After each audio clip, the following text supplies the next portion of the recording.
Au cours du 1er siècle, alors que les Romains dirigeaient le monde connu, un mouvement populaire hors du commun a vu le jour dans la partie orientale de l'Empire, Ouais, il a fait ses débuts au sein de la communauté juive. qui, depuis des siècles, s'était retrouvé dispersé dans tout le monde connu. Mais indépendamment de leur région de résidence ou de la langue qu'ils parlaient, ils ont maintenu leur identité de descendants d'Abraham, en adorant que le seul vrai Dieu. Et chaque année, ils se rendaient à Jérusalem pour prendre part à leurs fêtes commémoratives sacrées. C'est à l'occasion d'une de ces fêtes, la Pentecôte, que les visiteurs ont découvert un groupe de juifs capables de parler toutes les langues étrangères représentées. Oui, toutes les histoires qu'ils racontaient étaient liées à un certain Jésus qui avait été exécuté par les Romains.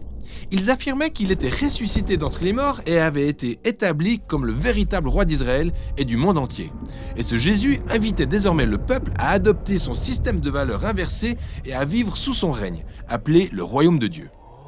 Des milliers de juifs ont décidé de rester à Jérusalem pour rejoindre le mouvement, ce qui a contribué à le faire croître en nombre de membres et en influence, gagnant ainsi la faveur du peuple. Sauf celle des chefs religieux de Jérusalem, qui assimilaient ce mouvement à une secte dangereuse, ce qui les a d'ailleurs poussés à exécuter Étienne, un de leurs leaders.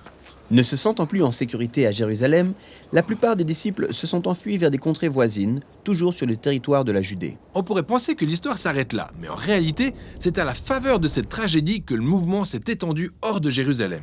Et c'est là que débute la deuxième partie du livre des Actes. Les disciples, désormais dispersés, finissent bizarrement par se retrouver dans des endroits comme la Samarie, territoire de leurs ennemis de longue date. Oui, et Luc nous montre comment tous ces disciples improbables se mettent à suivre Jésus. On a l'exemple d'un magicien de Samarie qui finit par comprendre que le pouvoir selon Jésus ne se conquiert pas, mais se met au service des autres. Il y a aussi l'histoire d'une personnalité éthiopienne qui, après avoir échangé avec Philippe au sujet du manuscrit du prophète Ésaïe, décide de rejoindre le mouvement. Oui, Jésus étend son mouvement dans toute la Judée et en Samarie, exactement comme il l'avait dit. Ce qui est génial. Mais de retour à Jérusalem, on retrouve Saul de Tarse. Il appartient à l'élite religieuse qui s'oppose au nouveau mouvement, en ayant pour mission de retrouver et d'arrêter les disciples de Jésus par tous les moyens possibles.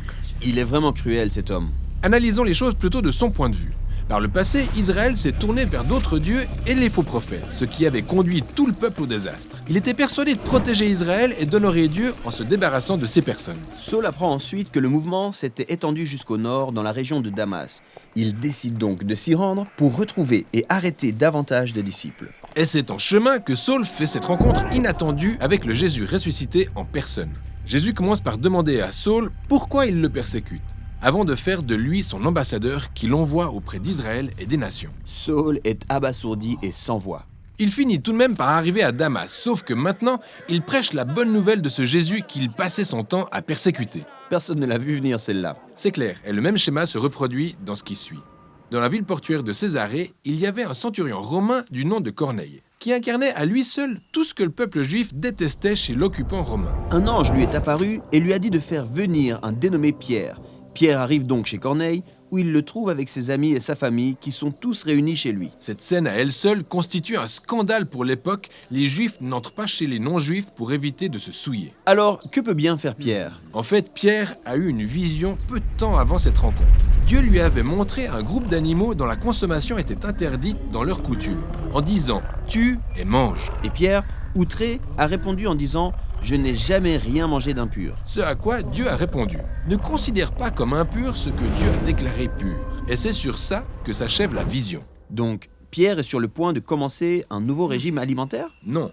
En tant qu'Israélite, il a toujours respecté les lois sur les restrictions alimentaires qui font partie de sa coutume.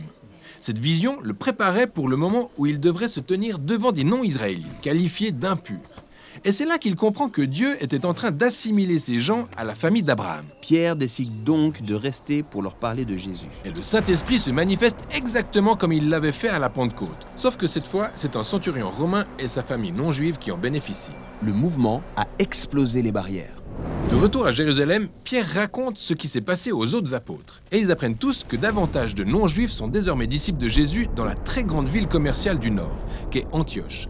Ils décident donc d'y envoyer un des leurs, du nom de Barnabas, pour en avoir le cœur net. Barnabas trouve que le mouvement pour Jésus à Antioche est plus dynamique que jamais et découvre qu'il est constitué de personnes de diverses origines à travers le monde. C'est ainsi que Barnabas sollicite Saul pour qu'il vienne travailler avec lui à Antioche pendant 1 an. Ils enseignent à la communauté, vivent avec eux et voient le mouvement prendre de l'ampleur. L'église d'Antioche fut la toute première communauté internationale de Jésus. Et c'est là que les disciples de Jésus furent appelés pour la première fois chrétiens, pour dire ceux du Christ. Ainsi, la voix de Jésus est passée d'un petit groupe de juifs messianiques à Jérusalem à un vaste mouvement multiethnique qui continuait de se répandre à travers le monde. Leur foi restait la même, elle était centrée sur la bonne nouvelle du Jésus crucifié, roi de toutes les nations.